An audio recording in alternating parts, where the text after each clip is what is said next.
যেসব আসনে ঐক্যফ্রন্টের প্রার্থী নেই।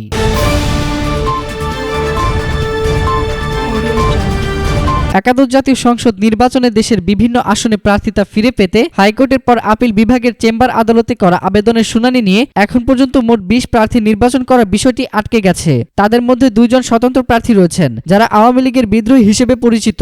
অন্য ১৮ জন ২০ দলীয় জোট বা জাতীয় ঐক্যফ্রন্টের প্রার্থী। এসব প্রার্থিতা আটকে যাওয়ায় ১৩টি আসনে বিএনপির নেতৃত্বাধীন ২০ দলীয় জোট বা জাতীয় ঐক্যফ্রন্টের কোনো প্রার্থিতা নেই। একাদশ জাতীয় সংসদ নির্বাচনে বিএনপির ১০ প্রার্থী সহ মোট ১২ প্রার্থী নির্বাচনে অংশ নিতে পারছেন না। তবে ১২ জনের মধ্যে প্রার্থিতা ফিরে পেতে ১১ জন আপিল বিভাগে আবেদন করে বিফল হয়েছেন। তাদের মধ্যে ৯ জন বিএনপির প্রার্থী।